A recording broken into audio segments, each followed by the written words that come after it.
Good morning. Good morning. It's your girl Critique, and I just wanted to drop a quick word of encouragement on this good Monday to start your week off strong. I just want to talk about a little bit of the experiences that I have gone through since November of last year.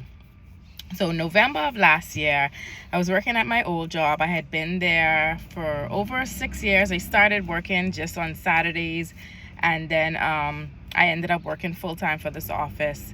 And there were times when I considered looking for another job because I know that other offices were paying more, but we get so content where we're at that we're afraid to take the next step. And what people always say, you know what you get, but you don't know what you're getting. And that has caused a lot of us to stay stagnant. So something happened at the office where, I didn't like the way the manager approached me. So God was like, no, it's time. It's time to take a leap of faith, to see what else is out there, to spread your wings, to go do a job interview someplace else. So the next day, I fixed up my resume a little bit, and the same day, I got a working interview. So I was like, okay, I got to tell these people now a lie that I have something to do because this is such short notice. But I was like, I'm not the type of person that lies, so I have to come up with something that within myself I know isn't a lie, but sounds kind of, So I sent a message to the office manager, and I was like, I can't come to work on Monday. I have a couple of interviews, that wasn't a lie, because when you go on a working interview, you actually see patients, so you have appointments. So he was like, a couple of appointments, and I was like, yeah. So anyway, I went on that working interview. Long story short, I got the job after 2 days. I started working at this other office, and I was making about $3 more than I was at the old job, and I was working less days. So I went from working Monday to Friday and every other Saturday to just Monday to Thursday, making more money. And if I wanted to work Fridays, I could always work for a temp office on Fridays. If not, I could just do whatever I wanted to do. So that started off okay. I feel like I wasn't at peace. I feel like I was always walking on eggshells and trying to prove myself to the doctor. Now at my old job, I would do things, I guess I was just quick and effective, and I was always on time. I would always be left over with extra time. But at this job, I noticed that I kept having to go over my time, because it's like, you got to do this, you got to do that, you got to do this. And I was like, anyway, I'm making more money, so I can't complain, because it's going to require more of me. And, just different thoughts started to go in my mind. And I started to ask God, like, God, please give me peace of mind. Please give me peace of mind. The staff at this new office, in first thing in the morning, they would be cursing or whatever. And I'm trying to change my life, so that's something that I really didn't want to hear. On Thursdays, they taking shots or whatever. Not being judgmental, but I just used to go my own way. And they used to have these competitions, like whatever holiday that was going on at the time. For example, I saw them showing me pictures of Halloween where they had competitions, like whoever decorated their room the best for Halloween will receive a cash prize or whatever like that. I even saw one of them had like a fake dead body in her room, and I was like, God, Lord, I don't know what can happen when Halloween come back around if I'm still at this office, because your girl ain't participating in no Halloween competition. Whatever.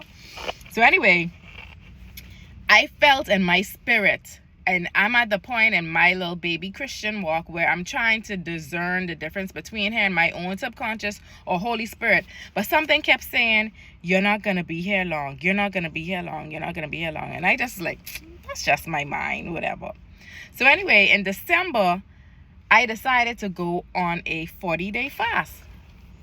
So I was there, they would have office meetings, they order lunch. I ain't ordering nothing, because your girl like food. So if I order something, I can eat it. So I actually wasn't eating or drinking from 6 a.m. to 6 p.m. After 6 p.m., then I would go drink water. I would eat my fruits or whatever like that. So the fast ran from December into January. So I told God, I said, okay, God, I'm gonna start my boutique a little bit different this new year, because I feel like some of the clothing that I was selling wasn't a representation of who I am, who I'm becoming. So I said, let me start off with some t-shirts that represent you. So I bought the t-shirts that said like Jesus, he lives, God, whatever. And I said, God, my first trip of the year, I want to be for you. Like, I don't care where else I go for the rest of the year, but this first trip is going to be for you. So I had bought my ticket to go to Turks and Caicos for a friend's conference. And I was, just preparing my mind, getting excited, all of that. And the day before my trip, I was meditating on the scriptures from Ephesians 3, 20 to 21, which says he will do exceedingly abundantly above all. Like, while I was working on patience, like, it just keep running through my mind. He will do exceedingly abundantly above. He will do exceedingly abundantly. And I was like, okay, now I understand what it means to meditate on the scriptures, because I would always hear that, but I kind of really didn't understand what it meant, even though it's pretty straightforward. But I was like, okay, so this is what I was actually doing. On my lunch break, I started reading the book of Revelations. Now, when I was younger, I was always afraid to read Revelations because, you always would hear about the end times and these two-headed monsters or whatever. So this particular day, I decided to start on Revelations. And two scriptures that stood out to me was Revelation 1, verse 8. It said, I am the Alpha and the Omega, the beginning and the end, says the Lord. I am the one who is, who always was, and who still is to come. And then Revelation 3, 7 to 10, I'm reading because I took a couple notes. It says, this is the message from the one who is holy and true, the one who has the key of David. What he opens, no one can close, and what he closes, no one can open.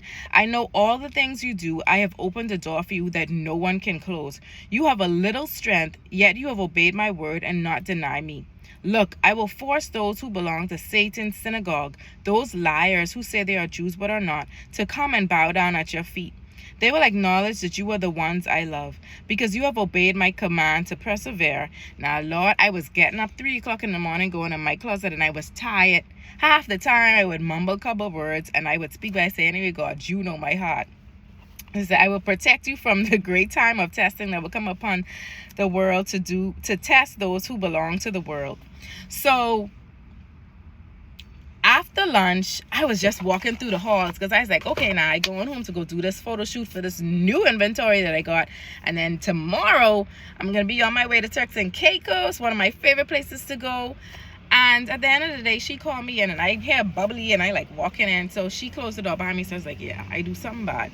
So she was like, I know you're coming up upon your 90 days, but the doctor said it's just not working out. He's not where he needs you to be. It's nothing personal. I'm with a big smile on my face now because I'm so excited about everything else that I'm about to do. I was like, okay, thank you. And I packed up whatever I had and I walked out and I left. And I didn't even question it. Like afterwards, I was like, okay, well, what could I have done wrong? When I know I did everything that I was supposed to do, because I had patients complimenting me in my face, to the doctors, to the managers, to the assistants. The doctor was complimenting me. The manager was complimenting me. And I was like, what could I have possibly done wrong? And then God was like, don't even worry about it. It's not your business. So anyway, I left and I went to Walmart. When I went into Walmart to buy this dog food for my dog, the first book I see, this big book with this brown skinned man on it, and in bold capital letters, it said Jesus. 2 books underneath it, it said keep calm and trust God. And I was like, God, you're funny. You really have a sense of humor. So I walk out to cash out the dog food, and I was like, hold on now. Don't come with that poverty mindset now, trying to say you ain't gonna buy them 2 books because you ain't got no job now and you trying to save your coins. I go on in the back there, I grabbed them books and I pay for those books. I went home, I went upstairs because now I'm about to prepare for my photo shoot. And all of a sudden, this laughter came upon me. I don't know where it came from, but I had this uncontrollable laughter, like. And then I remember this song from Tiffany Montgomery. I don't remember who sings the song, but it said, a part of the song says, he who sits in heaven laughs. And I was just laughing. I started laughing until I started crying, but it wasn't tears of like sorrow. It was like, God, like, I don't know what you're doing, but like, whatever, I trust you. I went downstairs. I had a blast, put on my little African worship music, did my photos, got on my flight to Turks and Caicos. When I tell you we had a blast in Turks and Caicos, it was more than what I could have even imagined it to be. And of course, you know, your girl can go to the beach, so it was awesome. So like, I really didn't come to grips yet that I actually wasn't working until I came back, and I was like, okay, now what am I gonna do?